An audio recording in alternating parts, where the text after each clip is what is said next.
Olá pessoal, sejam muito bem-vindos à nossa aula número 5 sobre redes de computadores. Dessa vez o assunto é redes confiáveis. Estamos aqui utilizando o currículo da Cisco, do curso de Introdução às Redes, versão 7.0.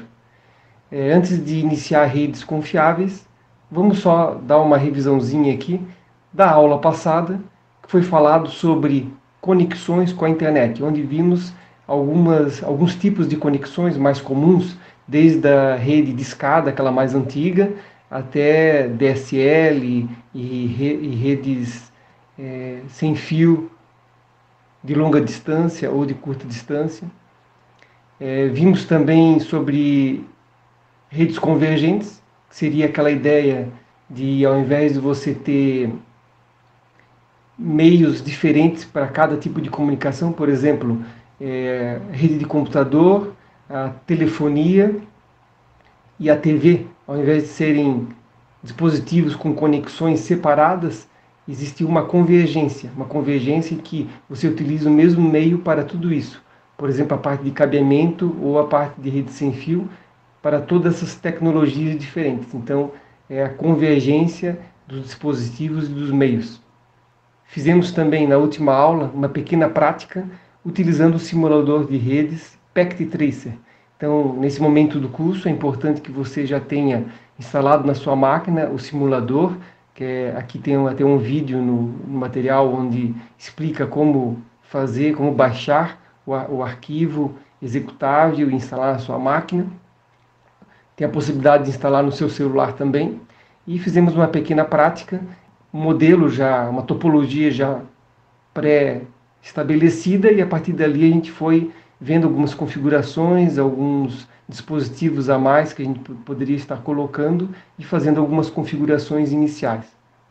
Vamos então ver o item 1.6, que é sobre redes confiáveis.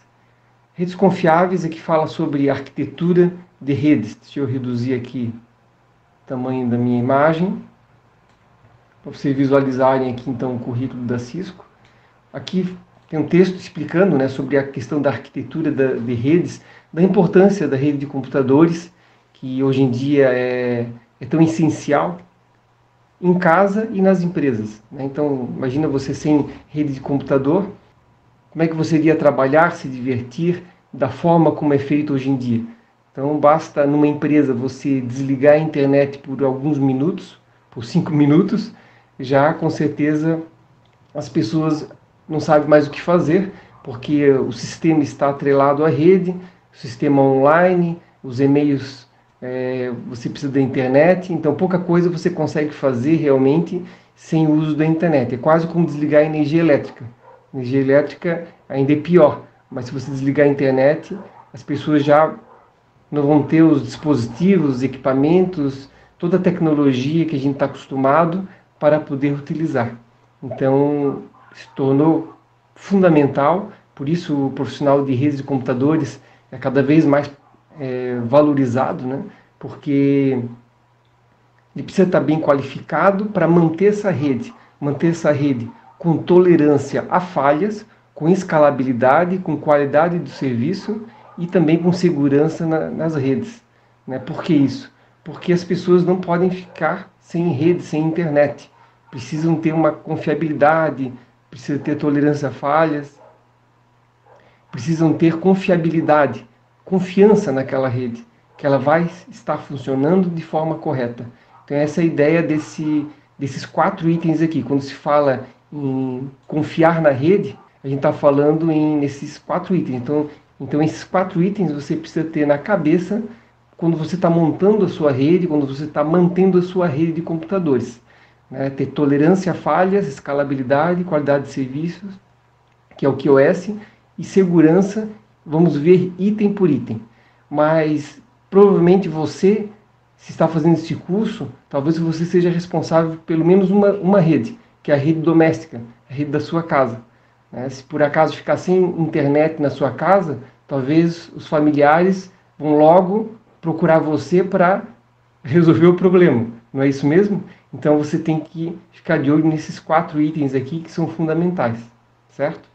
Então o que seria tolerância a falhas, então? O Aqui já tem uma imagem que mostra de forma mais precisa, né, que numa empresa tem aqui vários roteadores, inclusive o cabeamento dessa forma, né, redundante. Então as conexões redundantes oferecem caminhos alternativos. Se um dispositivo desse aqui, um roteador, por exemplo, falhar, ou mesmo um link, um cabeamento desse, ou o link da internet, a experiência do usuário não é afetada. Então você tem que montar a sua rede de tal forma que exista redundância. Então, como eu falei anteriormente, talvez você seja responsável, pelo menos pela sua rede doméstica. Então, como é que você administraria essa tolerância a falhas aqui, né, na sua residência? Aqui em casa, por exemplo, tem minhas filhas, elas fazem as aulas online. Então, e se naquele momento da aula online existe uma falha, né? Ou seja, o computador não funcionar ou o link da internet não funcionar? Então, eu já tenho uma forma de resolver esse problema, como já aconteceu, né? Então, tem o smartphone de cada uma delas que já tem lá, já configurado e pré-testado o Google Meet, que é o que eles utilizam, né, durante as aulas. Então, se der uma falha ali, elas já vão utilizar algum outro dispositivo. Um dispositivo ali que seria o smartphone, e utilizando, se for uma falha de link também, vai estar utilizando o 4G. Né? Então, dessa forma, não vão ficar sem a aula, né? Ou seja, existe um plano de tolerância à falha, né, residencial. Numa empresa você pode fazer isso também, claro, né, com redundância de links, redundância de dispositivos e equipamentos, ok? E vamos aqui então para a escalabilidade. A escalabilidade, ela tem a ver muito com o conceito de cabeamento estruturado também e com o crescimento da sua rede. O que já mostra aqui nessa imagem, olha só, tinha duas salas, né, com dispositivos, equipamentos, cabeamento, e em um certo momento essa empresa precisou expandir, precisou de utilizar mais uma sala. Essa outra sala precisou colocar mais um suíte com computadores. Então, se não tivesse um planejamento, talvez você não tivesse esse roteador com mais uma porta disponível. Então a ideia é justamente essa, é você ter planejado um crescimento da sua rede. Né? Numa rede doméstica, talvez fique um pouquinho mais difícil. Aí você teria que entrar no conceito de casas inteligentes, né? Onde você teria uma escalabilidade da sua rede doméstica. Hoje a gente vai, de acordo com a necessidade, vai aumentando o número de pontos ou o seu roteador lá, se for da operadora de internet que você tem na sua casa, geralmente tem um número limitado de portas do switch. Então, numa empresa, você tem que planejar esse tipo de coisa. Eu vou mostrar aqui só um desenho para ficar mais fácil para visualizar. Imagine aqui que você tem uma sala, então. Vou fazer uma sala aqui. Nessa sala, dentre várias outras salas na empresa, imagine então que você tem essa sala com apenas um ponto de rede aqui. Um ponto de rede e vai ter um funcionário trabalhando aqui. Muito bem. Daqui 3 meses, essa empresa cresce e necessita de mais 5 funcionários. Essa sala aqui, ela comporta mais funcionários, só que só tem um ponto de rede. Então, o que você vai ter que fazer? Vai ter todo o trabalho de puxar cabo, para colocar mais pontos de redes, etc. Então, a ideia seria o quê? Para ter escalabilidade. Antes de que você necessite, você já vai colocar a cada 10 metros quadrados 2 pontos de rede, que que seria as normas do cabeamento estruturado, né? Se você seguir as normas, lá diz o seguinte, que a cada 10 metros quadrados você tem que ter 2 pontos de rede. Então aqui tem 2, aqui tem 2, aqui tem 2, e assim por diante, cada 10 metros quadrados. Por quê? Porque a partir do momento que você precisar colocar mais pessoas trabalhando, mais dispositivos conectados, basta você conectar na saída, né? Nessa sala aqui, provavelmente teria também em algum canto da sala um switch, onde iria concentrar todos os cabos de cada ponto de rede. A cada 10 metros quadrados vão ter 2 pontos de rede, então vão concentrar todos os cabos. Esse switch aqui tem que ser um switch que tenha um número de portas suficientes para suportar o número de pontos possíveis nessa sala. né? Para que eu não precise colocar um de 8 portas aqui, daqui a alguns meses ter que trocar esse switch para um outro maior. Não, já coloco o número de portas que seria suportado, o número máximo de portas. Mesmo que eu tenha 1, 2 funcionários nesse momento, já tem disponíveis as portas necessárias, o cabeamento já está passado, para que eu possa ter o crescimento da rede sem transtorno para as pessoas que estão trabalhando ali. Facilmente eu vou colocar um dispositivo e interligar ele. Esse switch vai estar ligado numa outra sala, num switch principal, onde vai estar ligado com o roteador, com os servidores e com a internet, né? Então, essa conexão aqui é a conexão sugerida, onde eu vou ter um switch, que a gente chama um switch de borda. Então, essa é a ideia de pensar no crescimento, na escalabilidade da nossa rede. Então, que mostra usuários adicionais e redes inteiras podem ser conectadas à internet sem reduzir o desempenho para usuários atuais. Então já está previsto um crescimento. Essa é a ideia então de escalabilidade. E a qualidade de serviço. A qualidade de serviço, que é o conhecido como QoS, né? É justamente aquela ideia de eu dar prioridade para alguns dados ou algum tipo de informação. Por exemplo, aqui, ó, a qualidade de serviço controlada pelo roteador garante que as prioridades sejam correspondentes ao tipo de comunicação e a sua importância para a rede, para a empresa. Então, se você tem, por exemplo, na sua empresa, tem um website para acessar, tem e-mails para ler e tem videoconferências para participar, reuniões online para participar. Qual deles teria maior prioridade, será? Você acessar um e-mail? Bem, se você acessar um e-mail, demorar 1 segundo para conseguir ver o seu e-mail, ou demorar 5 segundos, talvez não faça tanta diferença quanto se você tiver numa reunião online, sua voz ou a voz de algum colega que estiver do outro lado da internet falhar e você não conseguir entender, aí você precisa pedir para falar de novo, então você vai perder tempo com isso. Então, nesse momento, o que é mais importante? É você ver o e-mail rápido, acessar um site rapidamente, ou você ter prioridade na voz, né, e no seu vídeo em si. Né? Logicamente, na voz e no seu vídeo, porque você vai perder muito tempo se tiver falhas, se tiver um atraso.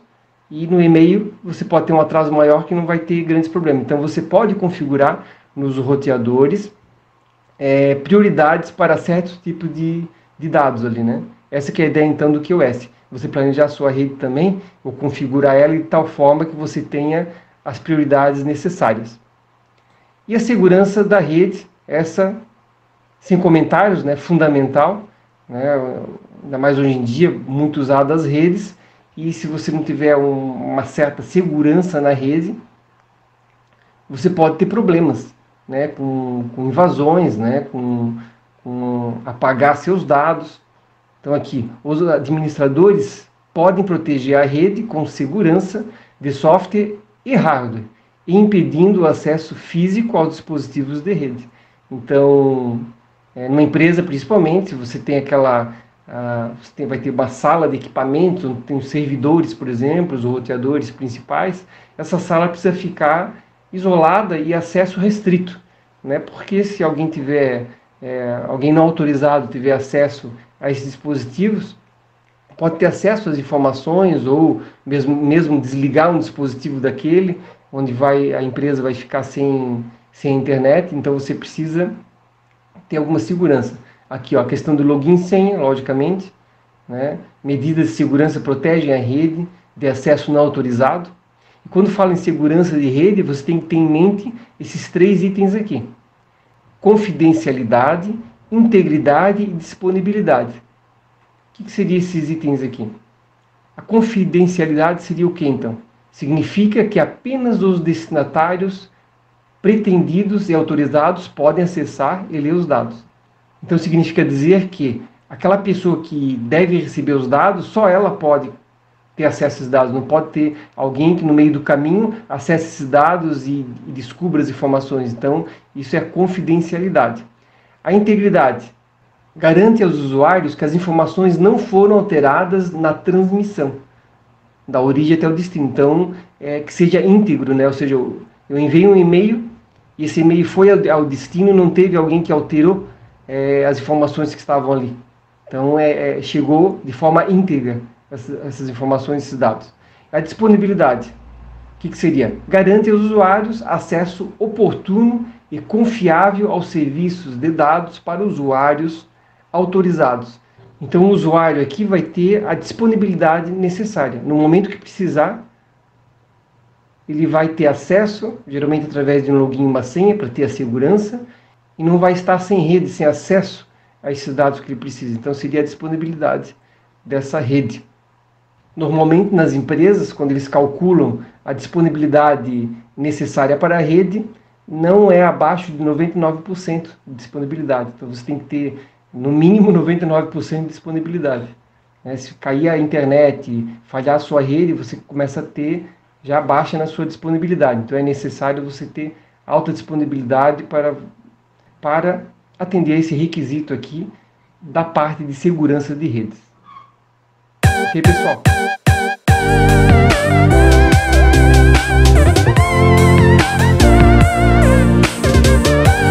Muito bem, pessoal, vamos exemplificar então esses itens aqui sobre tolerância a falhas, escalabilidade, qualidade de serviço e segurança da rede, bem como confidencialidade, integridade e disponibilidade. Vamos utilizar aqui uma topologia do Packet Tracer para fazermos a exemplificação de cada item desse. Muito bem, vamos começar então aqui com a questão da tolerância a falhas. Como é que funcionaria? Eu tenho um cidadão, eu tenho um invasor, eu tenho um servidor de e-mail e toda uma estrutura com switch, roteador e a internet, a nuvem. Então, esse cidadão aqui quer acessar a internet, por exemplo. E por algum motivo, esse link aqui falha. Certo? O que nós poderíamos ter aqui para ter uma tolerância a falhas, para atender esse requisito? Poderíamos ter um outro link aqui do roteador até no switch. Podia ter um link duplo, de tal forma que se falhar um desses cabos aqui, o outro vai continuar transmitindo as informações, o cidadão vai poder acessar a internet sem problema nenhum. Ok? Escalabilidade. A questão da escalabilidade, nós podemos exemplificar da seguinte forma. Eu tenho aqui um switch que tem várias portas, então ele está esperando que eu conecte novos computadores. Então eu vou colocar mais um computador aqui. Vamos ligar o cabo. Então, de forma simples e fácil, eu utilizei uma outra porta do switch para um outro computador. E assim eu posso colocar muitas portas. Esse switch aqui tem muitas portas. Tem 24 portas Fast Ethernet e 2 Gigabit Ethernet. Então eu tenho espaço aqui para muitos computadores. Então eu estou pensando em crescimento futuro, ou seja, escalabilidade. E a questão da qualidade do serviço. Qualidade do serviço, ou também chamado de QoS, seria basicamente você ter prioridade em algum tipo de transmissão. Por exemplo, vamos imaginar que temos mais um computador, vamos colocar mais um PC aqui, nesse lado, de tal forma que seja necessária uma comunicação entre o PC4 e o cidadão. Então, vamos dizer que vai haver uma reunião, uma videoconferência entre esse PC, então ele vai passar por essa estrutura aqui, até chegar nesse PC4 aqui, certo? Então, eu posso colocar prioridades no meu roteador, configurar o roteador ou o switch, né? Eu vou configurar os serviços de tal forma que tenha prioridade em voz. Né? A voz vai ter prioridade, ou seja, a reunião via videoconferência vai ter prioridade sobre, por exemplo, acesso a e-mails, acesso a outros serviços, mas a voz vai ter prioridade sobre os outros, então seria a qualidade de serviço. e a parte de segurança na rede. Essa parte de segurança de rede envolve vários itens, entre eles, por exemplo, o uso de senha. Aí tem a questão da criptografia também, né? Então vou usar senhas criptografadas de preferência. A parte de segurança também com a utilização de firewalls e tantas outras formas de você ter uma segurança maior. Essa segurança de rede, ela se subdivide nesses 3 pilares aqui, né? Que seria a confidencialidade, integridade e disponibilidade. Vamos exemplificar cada um, então. Então, a confidencialidade seria o que, por exemplo? Vamos dizer que o cidadão, o computador do cidadão aqui, vai enviar um e-mail para o PC4. Então, ele vai passar por essa estrutura toda aqui, né, pela internet, e chega o e-mail lá. Só que no meio do caminho, o invasor conseguiu interceptar esse e-mail e conseguiu fazer o quê? Conseguiu fazer a leitura. Então ele leu o e-mail, ou seja, essa parte de confidencialidade foi quebrada. Certo? E a parte de integridade. A integridade seria, por exemplo, esse mesmo cidadão enviou esse e-mail usando essa estrutura até no PC4 e o invasor mais uma vez acessou esse e-mail. Só que ao invés de ele simplesmente ler o e-mail, ele também alterou. Ele alterou esse e-mail. Ele mexeu nesse e-mail. Então, houve um descumprimento desse item aqui, que é a integridade. Não houve integridade. A pessoa que vai receber o e-mail aqui vai receber com alguma alteração. Então, não houve a integridade dessa informação. E a disponibilidade. Disponibilidade, então, tem a ver com o cidadão, por exemplo, aqui, ele poder ter acesso a qualquer momento, a qualquer hora, por exemplo, dependendo dos critérios da empresa, as informações, por exemplo, o seu e-mail. Então, ele vai ter esse acesso, né? E se der uma falha, entraria na tolerância à falha, né? Se der uma falha num cabo aqui, eu tenho outro para resolver. A disponibilidade também tem a ver com a tolerância a falhas, mas não somente a tolerância a falhas. A disponibilidade é mais ampla, né? Envolve mais coisas, mas a tolerância a falhas seria um dos itens que poderia ajudar para ter disponibilidade para esse cidadão. Ok, pessoal? Espero que tenha ajudado. Grande abraço.